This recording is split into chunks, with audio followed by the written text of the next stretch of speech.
Salut les poulets, je suis dans la clinique du Dr Serkan. J'ai un chauffeur qui vient juste de me déposer en voiture privée.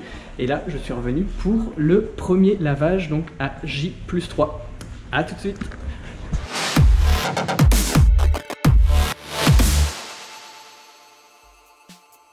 Donc là, c'est parti pour le lavage. Vas-y, assis-toi. Ah bah. Voilà, le petit siège, je vais m'asseoir.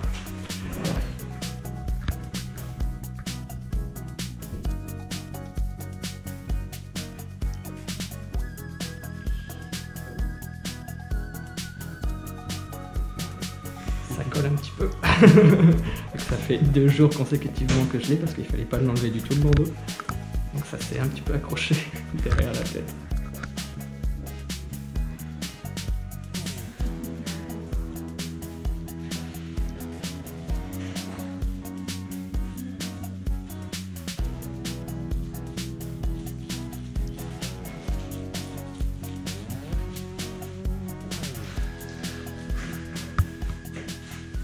Il y a aussi plusieurs personnes qui m'ont demandé pourquoi récemment je mettais beaucoup de chemises.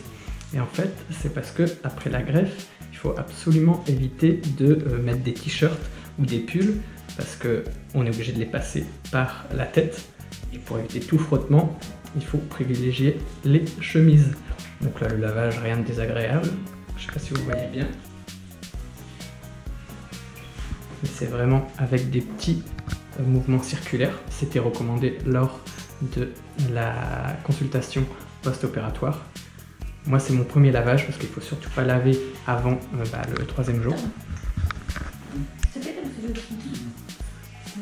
Et là, vous reconnaissez Adam avec l'évolution, vous pouvez voir, de sa barbe. J'ai déjà fait le lavage ce matin, donc c'est un peu plus propre. Il y a moins de croûte. Donc on attend un peu. Donc un jour, ça sera plus propre. Mais là, c'est déjà, franchement, le résultat est vraiment pas mal. Ah, c'est où? Non, bah, je me rassois. Moi, j'étais déjà parti.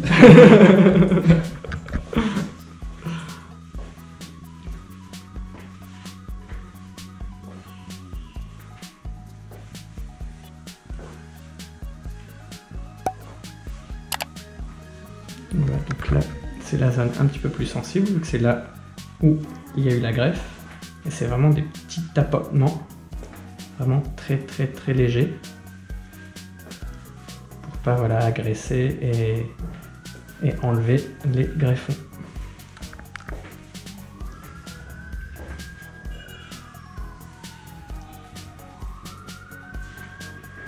J'ai la chance de vivre ici à Istanbul, donc j'ai pu me permettre d'attendre 3 jours après l'opération.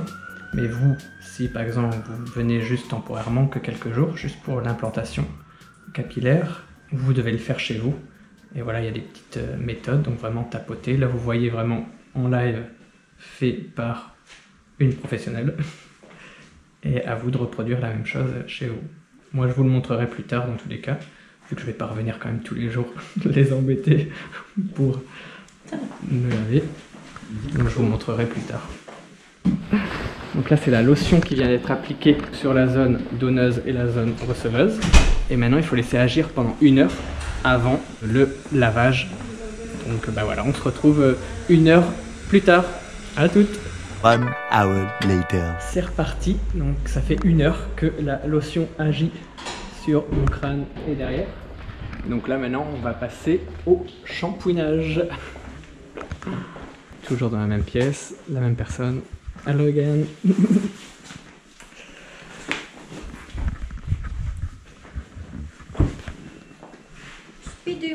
Donc ouvre les 2 premiers boutons. Voilà, très bien. Laisse ça faire. Je crois qu'elle te montre. Tamam.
là.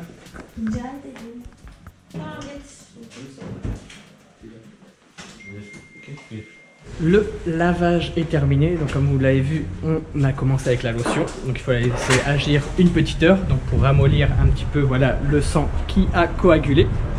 Et ensuite c'est le shampoing. Donc voilà, vous avez vu, c'était de l'eau tiède et jamais avec de la pression. Donc c'est vraiment de l'eau qui surfe, on va dire, sur votre crâne.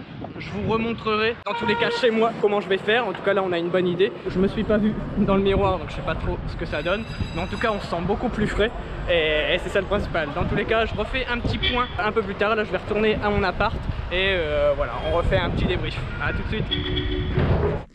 Me revoilà chez moi, je viens de passer donc à la clinique du Dr Serkan pour mon tout premier nettoyage, lavage on va dire de la zone implantée, là où j'ai subi une greffe.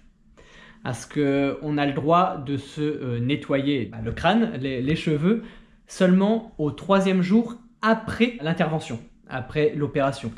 Donc là on est à J+3.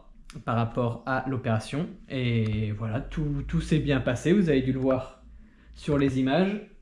Ça commence à prendre un peu forme, j'ai plus le bandeau mais j'ai quand même encore la trace, voilà, du bandeau. Donc voilà, ça reste encore un petit peu parce que je l'ai porté 2 jours complets, 2 jours et demi. Le lendemain, après l'opération, on m'a mis le bandeau pour éviter, comme je vous l'ai dit, que tous les produits qui ont été injectés, donc pour anesthésier, etc., redescendent trop. Et moi, ça commençait à redescendre un peu.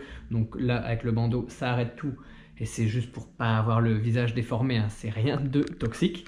Et donc bah voilà, là j'ai fait donc le premier lavage. L'infirmière a enlevé le bandeau et c'est franchement ça fait plaisir parce que être compressé pendant 2 jours parce que c'est élastique et ça compresse quand même le crâne, ça serre pas mal, ça fait du bien. On se sent un peu plus libre, on va dire, voilà, plus léger au niveau de la tête. Et le fait d'être tout nettoyé, c'est une bouffée d'air frais, voilà, c'est le jour et la nuit. Ça commençait à me démanger, pas à gratter mais à démanger un petit peu, des petites démangeaisons sur le crâne étant donné que c'était pas lavé depuis 2-3 jours. Donc ça fait vraiment plaisir. Vous, si vous n'avez pas l'occasion de rester donc à J+3 après l'opération à Istanbul, si jamais vous avez besoin de faire l'aller-retour assez rapidement, et ben vous avez quand même les produits donc, qui ont été donnés lors de la consultation post-opératoire. Donc c'était ce kit là, voilà, c'est un kit qui est donné donc directement par la clinique, ça fait partie du package, donc avec le petit bob, voilà, le chapeau, etc. En tout cas, si vous ne savez pas de quoi je parle, n'hésitez pas à regarder, il y a les liens dans la description de toutes mes vidéos précédentes, donc de avant l'opération, pendant l'opération, après l'opération, voilà, tout est détaillé. C'est vraiment une aventure de A à Z, même avant A, parce que c'est vraiment avant l'opération. J'ai fait les visites de la clinique, des locaux, ensuite j'ai eu la consultation pré-opératoire, une journée avant l'opération, etc. Donc tout est filmé, donc n'hésitez pas à regarder, je vous mets les liens dans la description, et sinon regardez sur ma chaîne, vous avez toutes les vidéos. Et donc vous avez tout ça qui vous est fourni avec le pack du Dr Serkan. Si vous faites une greffe, on vous en donnera. Donc là, c'est le shampoing. Donc ça, c'est la bouteille de shampoing. Et vous avez aussi la lotion. Donc Repair Lotion. Donc comme vous l'avez vu sur la vidéo juste avant, quand l'infirmière me nettoie, voilà, me lave le crâne, c'est cette lotion qu'elle applique au début. Elle l'applique et il faut la laisser agir pendant 1 heure minimum. Derrière, pour la zone donneuse, voilà, vous pouvez appuyer un petit peu. Elle a fait des petits mouvements circulaires un peu partout. Donc c'est moins fragile. Voilà, c'est vraiment là, les cheveux ont un peu repoussé et c'est moins fragile que la zone receveuse. Ici, parce que là c'est vraiment, on a eu les implants, les greffons qui ont été implantés, donc ça reste quand même fragile, donc là il faut juste tapoter, il ne faut pas faire de mouvement circulaire, il faut juste tapoter un peu. Normalement vous avez dû le voir sur la vidéo, et donc voilà, vous tapotez un petit peu parce que là c'est très fragile, et derrière vous faites des petits mouvements circulaires, c'est voilà, des espèces de petits massages, sans non plus forcer trop, parce que voilà, ça reste quand même assez sensible après 3 jours, mais honnêtement rien de douloureux, hein. J'ai de la chance que je m'attendais vraiment à quelque chose de beaucoup plus douloureux. Tout le monde disait ah ouais ça fait super mal, tu vas voir, et honnêtement pour moi franchement ça va, franchement voilà, c'est pas agréable on va dire, parce que bah voilà, on sent qu'on est plus fragile du crâne, et comme j'ai pas l'habitude d'être chauve, de me couper les cheveux vraiment à ras, c'est ça qui est un petit peu déconcertant on va dire, mais pas de là à dire que c'est douloureux. Donc voilà, donc vous appliquez cette lotion là pendant 1 heure, et ensuite vous avez vu le shampoing ici, donc Hair Repair. Et le shampoing, pareil, donc vous mettez un petit peu d'eau pour enlever la lotion, après vous mettez le shampoing, derrière, voilà, vous faites des petits mouvements circulaires, et devant, bah, vous tapotez un peu, et jamais à l'eau chaude, toujours, moi l'eau était tiède, mais plutôt tiède, froide, on va dire, pas froid, mais voilà, entre les deux, et jamais avec le jet d'eau directement. Il ne faut pas mettre de pression sur les greffons, voilà, c'est encore fragile, c'est que 3 jours. Il ne faut surtout pas prendre votre pommeau de douche et puis mettre la pression à fond, sinon ça risque d'endommager cette zone-là qui est encore sensible. Moi, dans tous les cas, demain, vu que voilà, il faut se laver les cheveux tous les jours, donc à partir du 3e jour, il faut se laver les cheveux tous les jours avec la lotion et le shampoing. Je vous ferai la vidéo demain, vu que demain, je ne vais pas retourner à la clinique pour me faire laver les cheveux. Je vais le faire directement chez moi dans ma salle de bain. Donc, je vous montrerai tout ça, comment je procède. Comme ça, voilà, vous allez vraiment savoir tout. Et j'en profite aussi pour dire que voilà, là, on est au 3e jour. Donc, comme je vous l'avais dit, bah, il y a des antibiotiques à prendre. Donc il y avait ça, donc avec la petite, pareil, la petite note qui vous sera donnée, instruction post-opératoire et les choses à prendre. Et donc bah moi j'ai déjà pris les antibiotiques pendant 2 jours. Bah là 3 jours parce que je dois encore en prendre un ce soir, donc 2 jours et demi on va dire. Donc j'ai encore mes antibiotiques à prendre, je suis à la moitié, il faut les prendre pendant 5 jours. Et ensuite il y a encore le Prednol, donc à prendre que au petit déjeuner, donc il faut prendre 3 petits comprimés. Et là donc j'ai passé le 1er jour, il faut prendre 3 comprimés, le 2e jour 3, ce matin, donc le 3e jour j'en ai pris 3. Et demain c'est le dernier jour pour ça, pour ce médicament là, donc le Prednol. Et il en faut que 2 pour demain. Voilà, c'était juste un peu pour vous dire... un peu où j'en suis, les petites choses qu'il y a après l'opération qu'il faut suivre, et surtout, bah, comme d'habitude, surtout ne pas être en contact direct avec le soleil, avec la pluie, donc bien se protéger si vous allez dehors. Moi j'ai la chance d'être avec un chauffeur, donc le chauffeur vient me chercher directement à mon appart et me conduit à la clinique, donc j'ai pas besoin d'être beaucoup dehors. Les seuls moments où je dois aller dehors, c'est pour passer d'un bâtiment à l'autre dans la clinique ou pour aller directement à la voiture, donc j'ai quasiment aucun contact avec l'extérieur. Mais voilà, c'est aussi des précautions à ne pas oublier, éviter tout frottement, ne pas vous sécher les cheveux avec la serviette, essayer au naturel ou bien juste tamponner comme l'infirmière a fait. Dans tous les cas, je vous montre tout ça demain. Donc voilà pour la vidéo d'aujourd'hui, n'hésitez pas à laisser un pouce gris en l'air, à vous abonner si ce n'est pas déjà fait et à partager au maximum de monde à toutes les personnes qui seraient susceptibles d'être intéressées pour se faire une greffe de cheveux ici en Turquie, donc là ici à Istanbul. Voilà, tchuss les poulets!